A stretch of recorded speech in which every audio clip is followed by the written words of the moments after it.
Welcome to the 50th episode of Bobby Owsinski's Inner Circle. I'm Bobby Owsinski, and this is a show all about music, music production, and the music business. My guest today was my very first guest on this podcast, so it's appropriate to bring him back 1 year later, engineer Dennis Moody. And I must say thank you, everyone, for listening for 1 year. I didn't know if this was going to go any further than the first few podcasts, and I'm very pleased that people seem to like this and they seem to want more. So thank you again for listening. Let's talk about your social media. One of the biggest parts of social media is Google+. Now, a lot of people are on Google+ or aren't active, and you can see they have 540 million users, and not that many people actually use it all the time. That's a shame because there's some really good pieces to it, and one of the best pieces, and some say it's the best, is photos. Google is going to spin that off into a separate app, Google Photos. We all wonder what this is going to mean for Google+, because Google+ really was built around photos, and it was built around Hangouts. And if you're not familiar with Hangouts, this is one of the best things for any musician or artist or band or engineer or producer that wants to establish their social presence, and you want to do it by video, because this is a very easy way to do live broadcasts.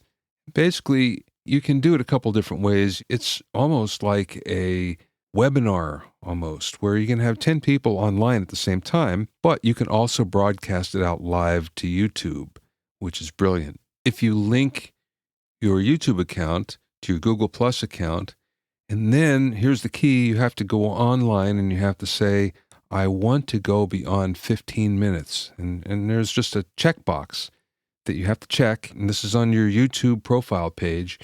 And you check that, and then you can go for as long as you want on a Hangout on air, as they call it. That being said, one has to wonder what's going to happen with Google+. Is Google going to kill it? Are they going to just keep the best pieces? Photos and Hangouts. One of the things we do know is that Facebook continues to get stronger, and this is despite all predictions. They're still growing. Now it's up to 1.3 billion users, and there's no sign of it stopping, even though there's the constant patter of problems, especially with teens fleeing Facebook. And I look at those numbers, and basically what it means is there are some that are fleeing Facebook, but they're going to Instagram, and guess who owns Instagram? And that's Facebook. So anyway, this all has to do with your social media. Once again, you should have a social media presence, and you can't be on every platform, but you should at least get a couple under your belt, a couple that you feel very comfortable in. And for many people, that's Facebook, and it's either Instagram or YouTube, or it could be any number of other ones. But if you just get a couple of them, you should be in pretty good shape in terms of your social presence. Again, this is one of those things for every musician that's really important these days. If you have any questions or comments, send them the questions at BobbyOInnerCircle.com. And don't forget about my new coaching program. It's called 101 Mixing Tricks. Big studio tricks for the small studio. You can learn more and get 4 free tricks by going to 101mixingtricks.com. The next thing I want to talk about is the 6 mix elements. Every great mix has 6 elements. Most people will only have 4 or 5 in their mixes, and they miss the 6th. So what are they? Well, the first one is balance. You have to have a really great balance in order for your mix to really sound good. And maybe that's the most important, to have everything balanced and feel really good. The second one is frequency. And what that means is all the frequencies are represented. So in other words, you have all the tinkly highs, and you have all the big bottom, the girth that you need. And you can't have too much of any of them, because then your frequencies are out of balance. So again, we have 2 types of balances. We have the balance between the tracks, the balance between the elements, and we also have the balance between frequencies as well. So we want to make sure that all of them are represented and represented in the right amount. So balance is number 1, frequency is number 2. The third mix element is panorama or panning. And basically what that means is placing everything in the stereo spectrum so it's interesting. One of the problems that a lot of people have is that they'll pan everything hard left and hard right or up the center, and they don't take too much of the other parts of the spatial spectrum. And you'll find great mixes, in fact, will only put a few things up the middle and hardly anything hard left and hard right, and it's everywhere else that they use. So you're trying to find a separate place for every element in the stereo spectrum, in the stereo spread. So that's number 3, panorama. Number 4 is dynamics. Dynamics is 2 different things. It's controlling the levels, it's controlling dynamics, and it's also dynamics in a song. So it's the change of intensity between a verse and a chorus and an intro and a bridge. And that change in intensity is what makes a mix interesting. And we can accomplish that either by the way the players have been playing, or it could be the addition or subtraction of various instruments, various mix elements. And that really controls the intensity of the song and the dynamics of the song. Of course, the other part is controlling the sound envelope. Are there certain instruments, are there certain elements that are jumping out in level? Are there certain elements that we can't hear, for instance, in certain places that could be controlled better? Well, of course, we're going to do that with dynamic instruments. We're going to do it with compressors, with limiters. We're going to control our dynamics with gates and expanders, all those things. So that's number 4. First one is balance. Second one is frequency. Third is panorama. Fourth is dynamics. The fifth is dimension. And dimension is adding effects to make something sound bigger or push it backwards or forwards in the mix. Of course, we're doing this by reverb, and we're doing it by adding leakage. Could be a room sound, for instance, or it could be delay that we're using. And dimension could come also from modulation effects like phasers and flangers and choruses. So dimension makes things interesting in that it either brings things forward in a mix or it pushes them back, or it pushes them out side to side, for instance, and that makes a mix interesting as well. The 6th thing is the one that everyone kind of forgets, and that's interest. So what is interest? Every mix has one element that really brings the whole mix home. There's one element that makes it really interesting. And a mixer has to find that element and then has to emphasize it. And that may be the hardest thing to do, to find that one element that's really interesting and bring it out, because it might not be something that the artist even realizes. It might not be something that the arrangement emphasizes. So it's up to the mixer to find it, to find that one thing. It may be more than one thing, but usually there's one thing, in fact, that makes a mix really interesting. So those are the 6 things: balance, frequency, panorama, dynamics, dimension, and interest. And of course, the overall goal in a mix is to make things tall, deep, and wide. So in other words, tall means frequencies. You want the lowest frequencies to the highest frequencies all in the mix. When it's deep, deep means you want things in front of you, things that seem really close to you, and things that seem farther away. So you have certain elements that seem like they're in your face, and there are other elements that seem like they're much farther away that make the mix feel layered. And then the third thing would be wide. Wide meaning you put things in different places in the stereo spectrum. So there's some width. There's some things happening on the left and some things happening on the right. So those 6 mix elements with the concept of tall, deep, and wide will make your mix, will make any mix, a whole lot more interesting, not only to you, but to everybody else. My guest today is Dennis Moody, and Dennis is one of the rare breeds of sound engineers in that he does live sound as well as he works in the studio. Dennis does both equally well, and again, that's kind of unusual for most engineers because they usually excel one way or the other. Dennis is great at both. In the studio, he's the engineer to the drum gods, and he works with luminaries like Steve Gadd and Dave Weckl and Michael White, among many others.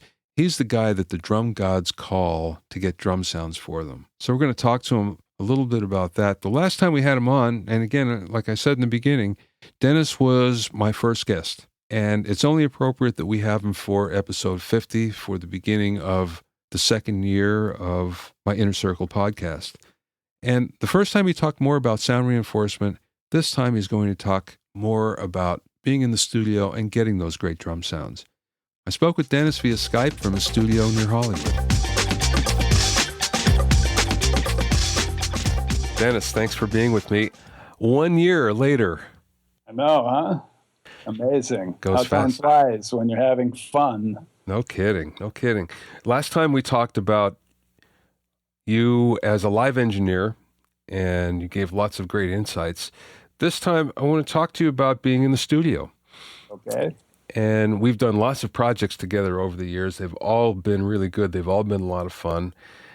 And one of the things that keeps on coming up, though, that I see from you is that you work with the best drummers in the world. The best drummers in the world want to work with Dennis Moody. Why is that?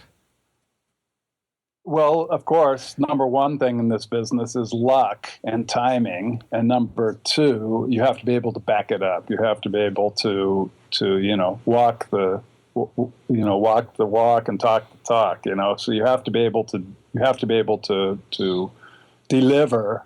And I can, I've been cutting drums. I used to do drum sessions, Gadsden, Picaro, Melvin Webb.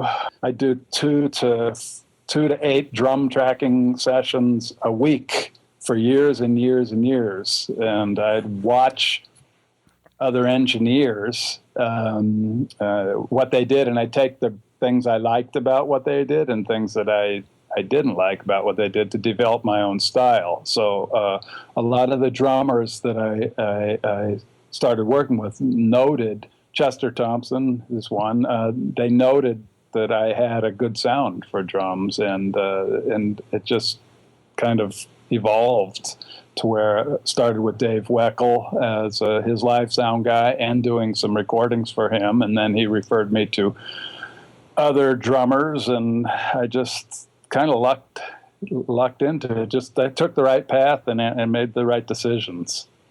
And I think I do very good drum recordings. So yeah, you do. But what's interesting, and I bet one of the reasons why everybody wants to work with you is the fact that the sound you get is very natural.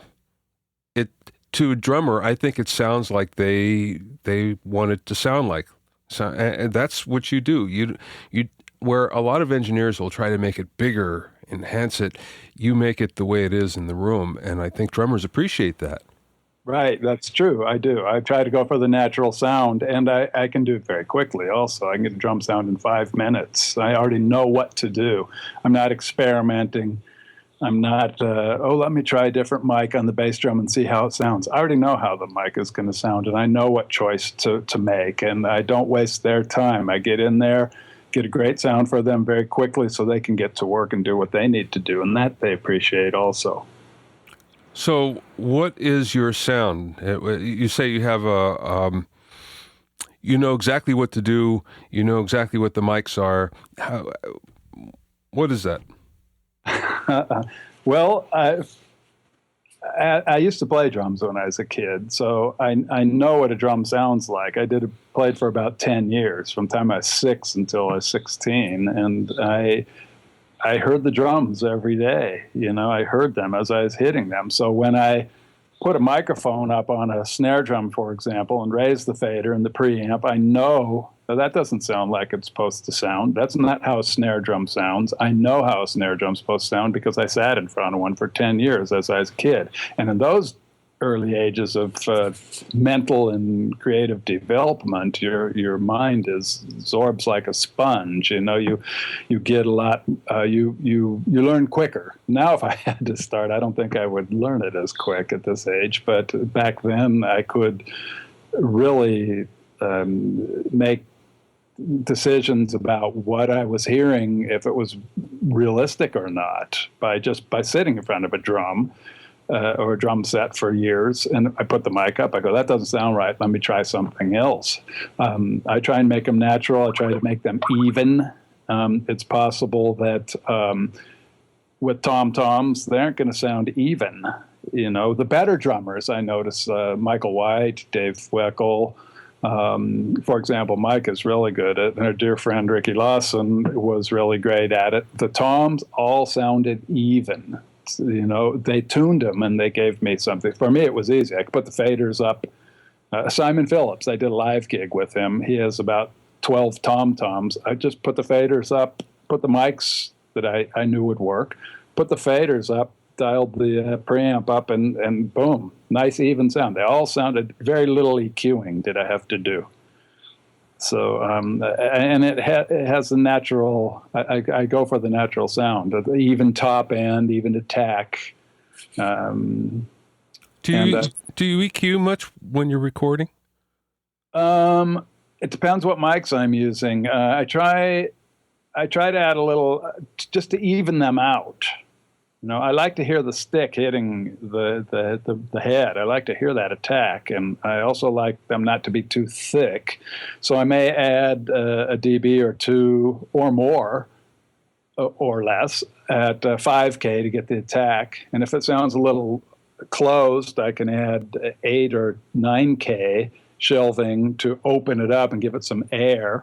If it's a little thick, I can go into about 1500 and pull mid-range on a medium to narrow band to get rid of some of that thickness. And then if you want the body, 100 to 110, I could add a dB or 2 or 3 or even more. Sometimes I add a lot, 6 dB, depending on the mic and depending on the drum size. Smaller drum isn't going to have the same tone. So to EQ, I just try and get them even. I don't try and change them to something. I try and find the best one and even them out to that quality that one's delivering. Well, that being said, you always use the same mics in your studio on drums. Yes, yeah. But what happens when you go to another studio? Well, I have middle-priced mics from Shure, and they work great. In fact, I used them on Steve Gadd's last record we did last April. It's coming out this April. 70 strong, it's called, and I use the same mics here. I use the KSM 141s on the toms and a KSM 32 on the floor toms, 2 of those. If I go to Sunset Sound, for example, I'll prefer AKG 451 on the high toms. They give me a little more open sound than the KSM 141, but I don't have any 451s, so I use what I have, and they work great for me. Are you using SM91s? I was. Oh, 91. You mean 98s on the toms? 98s, yes. I used to until I got something more. They work great, and they are very close. You can put them very close, and they have a nice sound. I use them live as much as I can. Studio, I don't use them except for Dave Weckles' recordings. We've done 2 recordings. We use them on the toms, but I think on the last one, I'd have to look at a photo. I actually think I added some 414s on the floor toms for him and just used the 98s on the top. Now, there's a big difference between the SM 98s and the Beta 98s, but I can correct that with EQing. The SM 98s have more body, less thickness, and a little more attack. They're what I have to EQ the Beta 98s to get them to sound like that. No, I'm lucky. I have 6 SM 98s and a couple Beta 98s. I rarely use them anymore. Because that was your thing for a while. It was. They worked great. But now I have some other options that I've tried that I like better. Yeah, I used to use them in here. That's what I had. When I owned Sonora recorders, we worked there. In fact, you were the first client ever to work in there. I was listening to that the other day, that Jerry Groom record. I was listening to some tracks on that the other day and was amazed, live to 2-track, how great that sounded in that room. Yeah. And I had to use what I had to get that place open, and here in my room down here, my new place down in north of downtown, I also had to use what I had. I had when I opened this place, I had a Digio 1, and I had a Alesis 8-at 8-channel converter light pipe, so I could get 16 in and out. And I went and bought some Marshall. I think they're MXL 2001 mics and whatever I could, because I knew if I can just get I can hear it. I know what to do to make it sound right, and it's the mic. The better quality of the mic, the more it makes your job easier. But it's not impossible to use a $80 or $100 mic on an overhead and have it sound great. As a matter of fact, though, that's one thing that's very unique about you is you know how to drive things, and it doesn't matter how inexpensive it is. It always comes out sounding good. For instance, your Mackie console. I mean, you're the only guy that I know that could get those sounds out of a Mackie console, and it's because you know how to drive it. And, of course, we did a record there that was amazing. And you've done lots of records there on that. And it just sounds great. Thanks. Yeah, I've had a lot of great drummers in here, from Bill Stewart, Vinnie Caliuta, Oscar Seaton, Ralph Humphrey, Tom Breckline, all those guys cutting their tracks in here. Just the guys, they just sound great, and I do it on my Mackie. But I have a new addition I'm doing. I went to NAMM this year, and I said, okay, I used to go let me see what I can get here. What are they going to give me? And that's not the way to go there. I went in there and said, what do I want, and how much can you help me out to get me this product?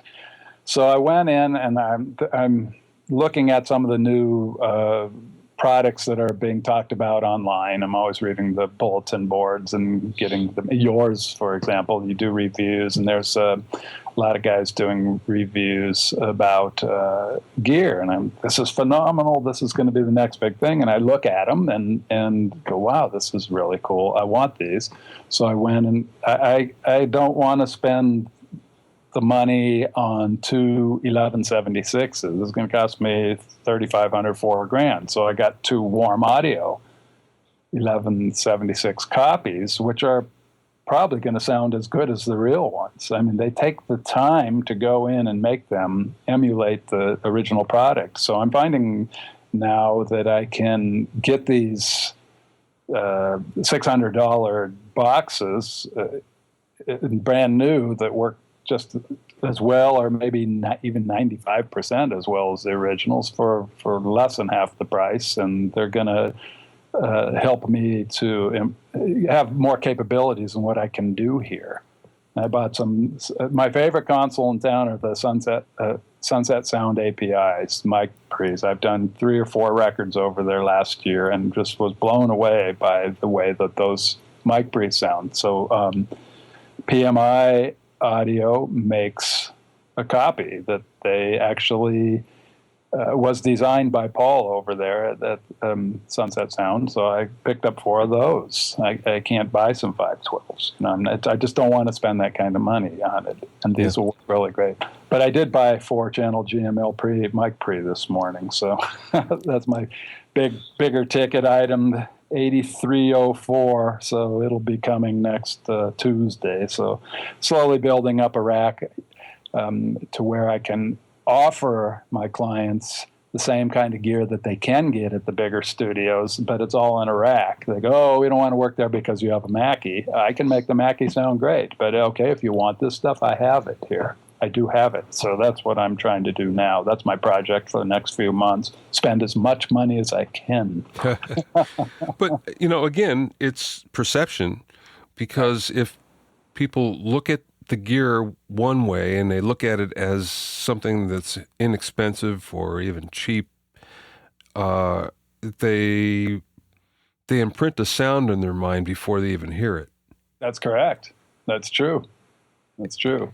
And again, you get so many people that come in and say, wow, it sounds great in here. It sounds better than the bigger studios. And yet, your signal path is not nearly as expensive. No. That Mackie I bought at Coast 15 years ago for $2,000, and it's paid for itself many, many, many times over, hundreds of times over. It's a great console. It works great for me. I've never had any problems with it. I know exactly how the EQ is going to sound. But then again, if I do go to Sunset Sound and I use the their API, with the API EQs, and get my tones equalized on my toms and such. I bring it back here. I do notice a difference. Yeah. The first time I really noticed it was working up at remember Castle Oaks up in Malibu Hills? Oh yeah.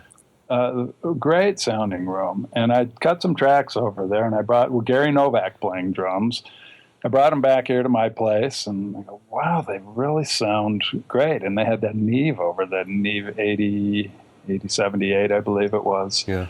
Really nice sounding. And the room, I had the same mics, I had a nice room. So that's made me start thinking that, ultimately I would like to get a rack of some extra toys. I don't know, ask me in a year after I have them if I really see a major difference or not, Yeah, oh, definitely. Well, a lot of it too is your clients, how they perceive it. So yeah, that's true. But again, it's amazing the sounds you get out of what you get, but you know how to drive it. That's the whole thing. You know where it works. And I know that you don't drive things beyond their limits, which is the problem that a lot of engineers do. They'll take a piece of gear and they'll try to get way too much out of it, and you're gentle, right?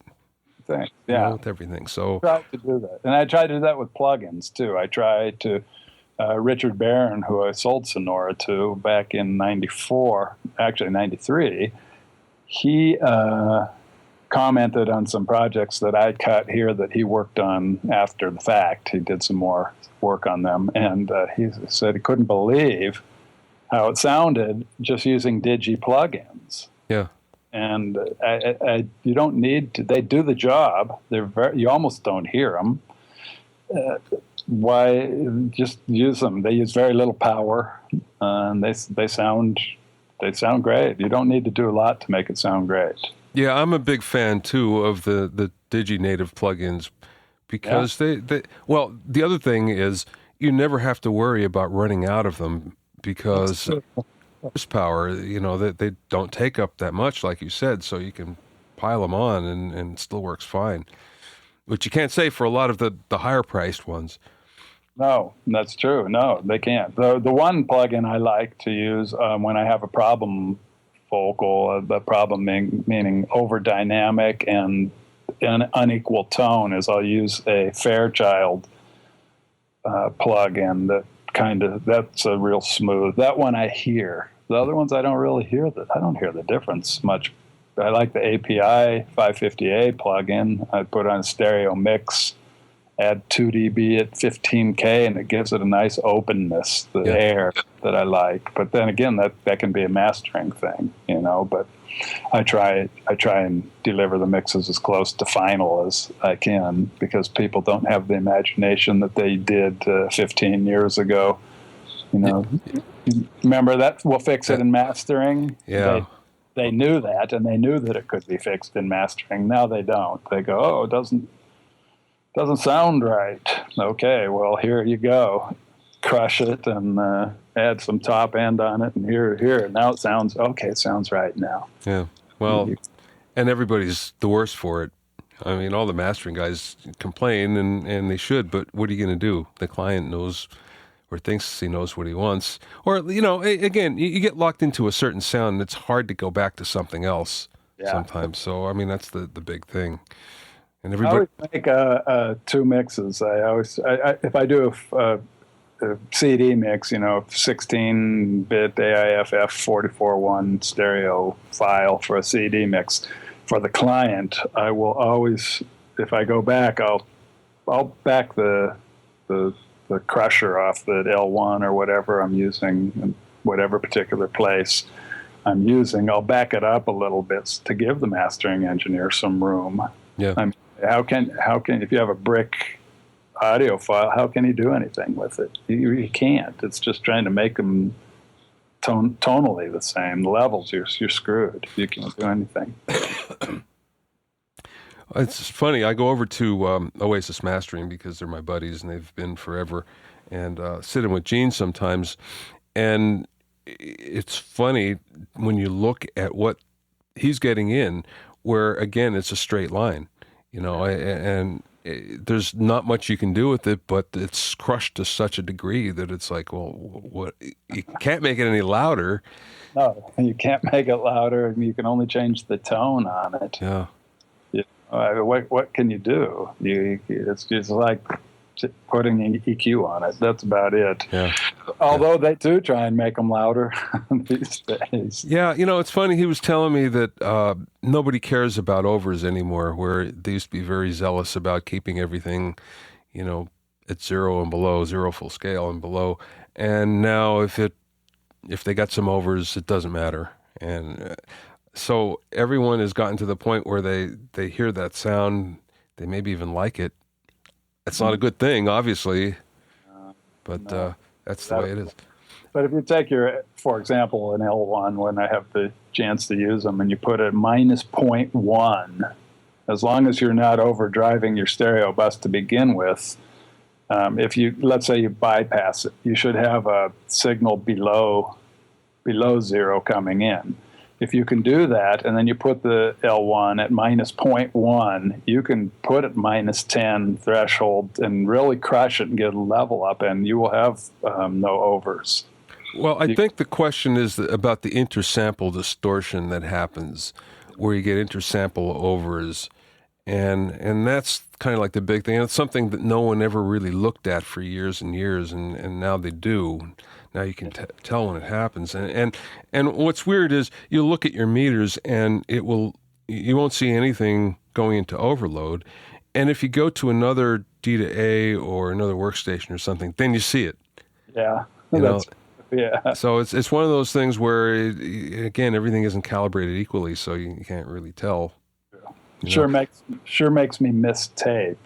I was listening to some of these recently I've been listening to some older projects I've done that have been transferred to digital from CD. Just the quality I'm cutting on 2-inch. I mean, it's a big conversation piece, in our industry, but the low end, I'm waiting. It's getting better, but it's not quite, I'd love a Stevens machine, 15 IPS, 16 track head stack on there, cut my tracks, dump them over. I would love to have that option because, in my opinion, that was the best sounding machine. Probably not the most stable, but the sound on that. Yeah. I had the Studer A800. Remember, for a while I had the Studer A800 at the end at Sonora when I got out of there. And I liked the Stevens that Richard brought in. Sounded better. I was shocked. I remember working on them back when I was starting and going, oh no, the transport and the flutter, but I couldn't believe the sound. Yeah. If you can go 15 IPS, the low end, you can't match that. Yeah. I haven't found any plugins that emulate that yet accurately. Anything you've seen out there that? No, but the thing about it is everyone's, except for us, and people that the classic guys kind of forgot what that is, forgot what that sounds like. So, the rest of the world doesn't really know or maybe care. I don't care. Yeah, they just want that song on there in their earbuds and that MP3 nice and hot. Yeah. So let me ask you a question. How does owning a studio and being a studio guy help you when you go and do live sound? Having the studio makes me understand exactly how real instruments are supposed to sound.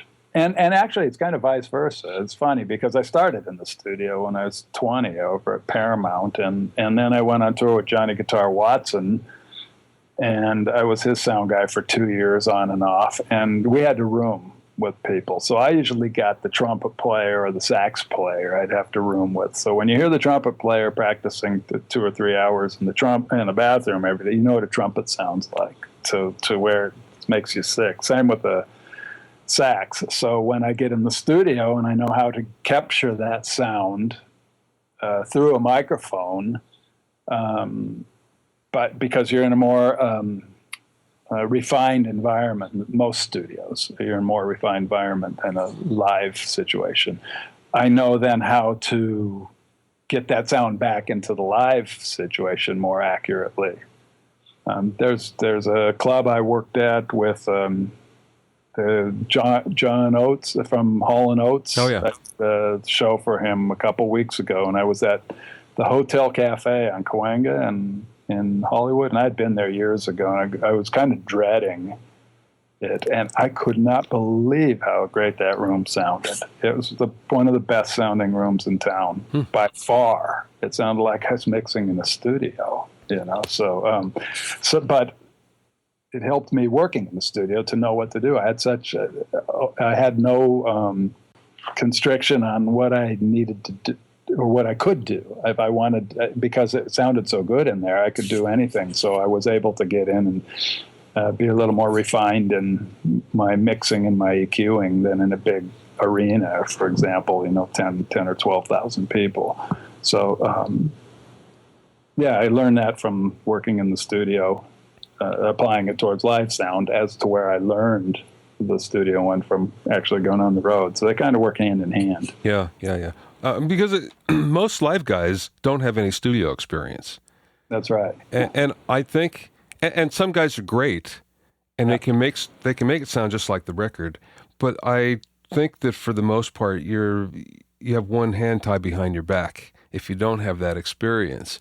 And it's especially things like effects, making effects work, which in the studio you're listening under a microscope, and it's easier to hear when things go wrong than live, especially with effects. Yeah. So, and again, you've heard this too, where there are guys that, pound the reverb and stuff, and you go, why? There's plenty of reflections in here. Why are you adding more? Yeah, that's true. But I add reverb in bigger halls, but some places I'll take it out. For example, the Davis Symphony Hall in San Francisco, I did a sound check in there with one of the Persian artists I work for, and I go, oh man, it was right on the edge of feedback. And I go, I'm not worried, because when all the people get in here, it's going to dry up a lot of that reflection and I'll be fine. Wrong. Really? No, I was, oh my God, I was on the edge of my seat the whole night, just trying to keep it from feeding back. And of course, create a mix for the people to listen to, that was pleasant. So I had to be very careful, but I still add a little reverb just to give it a kind of a mix. But in that hall, I took it off. Yeah. I took it off of there. My favorite large hall I mixed at in December a few months ago was at Wembley Arena. Unbelievable. Soundcheck, boomy, a little reflective. People got in there. We got 10,000 people in there. Unbelievable. It was one of the nicest, very nice place to mix. It sounded really, really clear. So I could add reverbs and delays effectively and actually be able to use them without washing out the mix or making it sound bad. That's an awesome venue for sound. Yeah. Very nice place. Let's come back to the studio for a second. You were one of the first people to actually put together personal headphone mixes for people. And I remember that before anyone, you actually brought a monitor console in. Yes, I have that here at my place. It's about 15 years now. Yeah, I brought in a monitor console, a little Crest Audio, 16 in. It's 6 stereo out, 12 mono out. I have it configured for stereo, so I have 6 separate stereo mixes. And working in the studio, for so long, I know, let's say the singer is holding back and not singing out. You can influence that very easily by just turning the headphone volume back just a hair. You don't even have to tell them. You know how this person sings. Yeah. Okay, they aren't singing out like they usually do. Well, just back them down in the headphones a little bit. So I have that control here. At Castle Oaks, I did a record for a really great jazz pianist and up there, and everybody had their little mix boxes, and the percussionist was having a really hard time. And so I go, "Can you hear yourself?" He goes, "Yeah, I hear myself fine," but he wasn't locking with the drummer at all. So during the playback, I ran out and I put his phones on. He could only hear him. He couldn't hear things. So I went and I pulled him down and turned up the hi-hat and snare drum a little bit, and then all subsequent takes, he nailed it. He's a great percussionist, but he didn't get the mix. So leaving a musician to be in charge of their mix unless they're experienced. You could be setting up a real disaster. So I try and help them. Doing it this long, I know what they need to get in there and do it. I get their feedback. I listen to them. Yes, turn this up, turn that down. But like I say, if they're struggling, or I change it. I change it for them. I don't even say anything. I just change it, and it works all the time. Yeah. That's why I opted to do my own headphone mixes here, and it really, really worked well for me. But again, you're way ahead of the curve on that, because I remember 15 years ago, you were doing it, and it wasn't in vogue yet. No, it wasn't. No. Maybe I started something. Can I get some royalties for that? I wish. Yeah, awesome. I wish I could get another. If I expand here, I may actually get a second one. These Crest consoles can link together. You can interject the second one into the first one, so it doubles your channels. Right now I have 16, so I can get 32 very easy. But I can bust it down to 16. It's not a problem. Yeah. And the inputs are another thing. What's your favorite kind of session? Musically, it almost doesn't matter. If I like the people and I like the energy, I work with I worked with a lot of smooth jazz guys in 5 years. It's kind of out, and people go, "Oh, smooth jazz." But the musicians are awesome. I mean, you get like Will Kennedy, Oscar Seaton, Michael White, Ricky Lawson. All these guys were the drummers on those big sessions. And Brian Bromberg on bass, and Melvin Davis on bass. And these kind of guys are the best in the world. And to come in and see their energy, it's just so great to be around good people. You could be doing a good musical session, but if they're unpleasant to be around, it's not fun. Yeah. But I like real live music. The clicks, great. The people are still back and forth about using clicks. I'm almost say you have to these days to be able to use the full potential of the Pro Tools or your DAW. You have to use a click. But musically, I don't know. I like rock music. I like pop. Anything good, happy, good people is mostly it. What's the best piece of music advice that you've ever received from someone? Or what you've learned over the course of your career?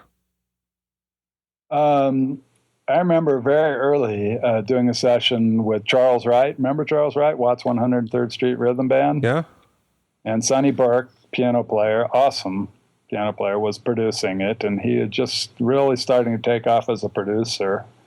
And he was producing this record. And I remember Charles, they came in and playback, and Sonny says, "Hey, I just need you to fix this note." And they got in this huge debate about fixing stuff with feeling.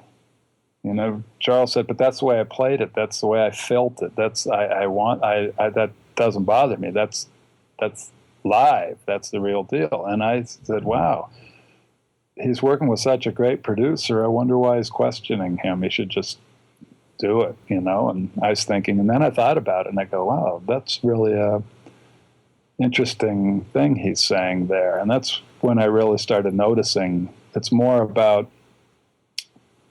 letting feel go. There aren't mistakes, it's interpretation, Okay, there could be wrong notes, could be bad timing, but if it feels right, it's okay. I mean, it's just the way it is. So that's one thing I learned by being around so many great musicians. Steve Gadd, we just did that new CD that's coming out. It's total feel. It's great. I mean, of course, it's great chops, but it's a feel record. And playing on there, it's just like it's all feel. If you put it up on a click, you'd go, "Oh, he's not playing in time," but it's perfect. You couldn't make it any better.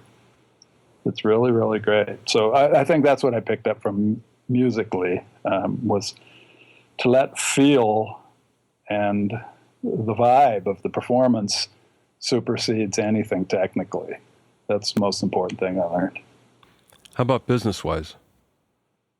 What have I learned?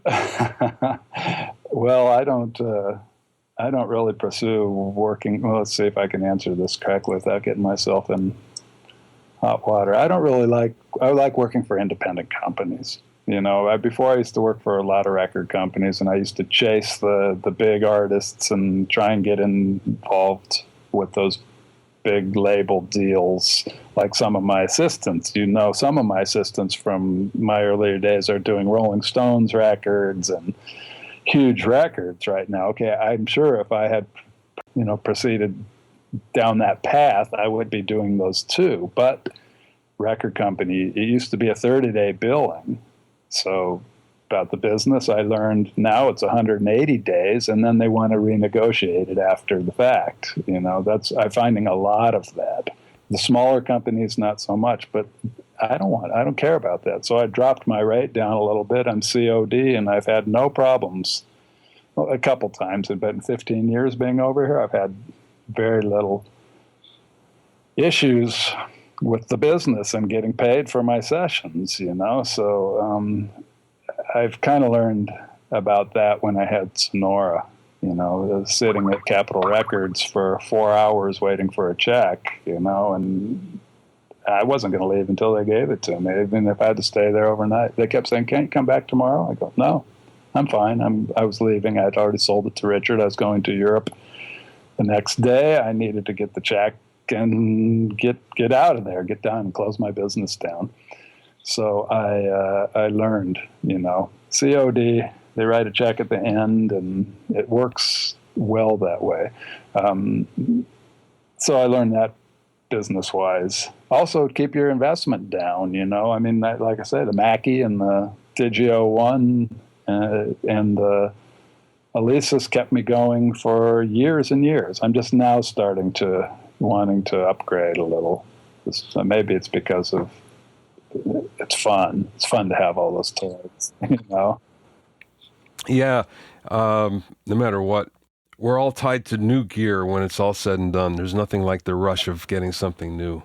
Yeah, we should see all the boxes I have stashed, and I have all these boxes of compressors and stuff stashed away, getting ready to go in the rack. So I'm excited about it, I'll have to come and visit you pretty soon before you leave. Down, yeah. So I'm looking at a new console too, but the one I'm looking at is a Trident 88 because it's affordable and it has a name. And I know the guys that run the company, PMI, and they're really great guys. But again, for $24,000, I can probably get a used SSL or something, or my favorite, an AMAC. You didn't you used to work for AMAC? I did, and the great consoles. They're very well made, very underrated. Yep. The designs were always fantastic. Unfortunately, over here they were overlooked. That's true. But you're right. They still sound great. Yeah, I did a project for a guy in Istanbul. We went to a studio and somehow their computer blew up. And we had 1 day to track. We had these 3 guys from the States and then 5 Turkish musicians with ethnic instrument doing jazz fusion.